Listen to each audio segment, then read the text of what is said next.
In the future, sex and reproduction are going to change enormously. The reproductive technology that is being developed now, that we've got it already, things like artificial insemination, in vitro fertilization, nuclear transfer, cloning, that is going to change the way people have sex and the way they reproduce.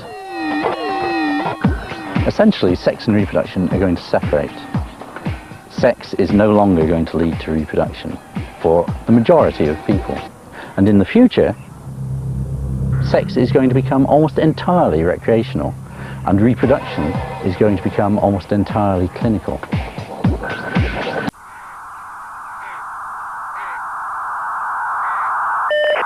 Sometime quite early in life, probably round about puberty, people will be sterilised. Now that's a terrible word, sterilised, but essentially they're going to have their tubes blocked.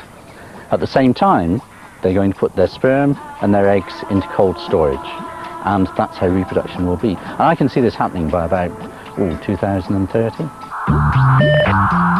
You will also be able to reproduce with somebody of the same sex. You don't have to be limited to somebody of the opposite sex, because nuclear transfer technology, similar to cloning, will allow sperm to fertilise sperm, eggs to fertilise eggs, so men will be able to produce children with men, women with women. The choice will be enormous, and the emphasis in the future will be on choice.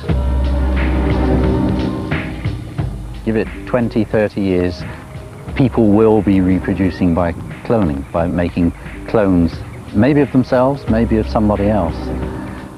I think there will be a fashion, there will be a brief phase where people will clone themselves, raise themselves as their son or daughter, a generation apart, their identical twin.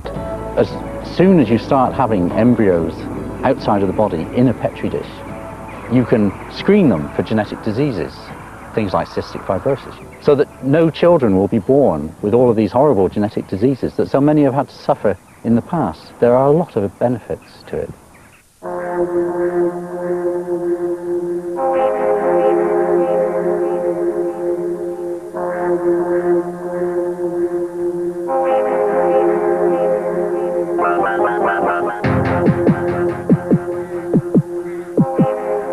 You can order the eggs or sperm from somebody on the other side of the world, somebody famous, maybe somebody dead. As long as their eggs or sperm are alive, you can reproduce with them.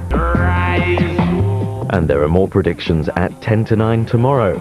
Stay with BBC2 as Ian Richardson stars in the concluding part of the thriller Murder Rooms next.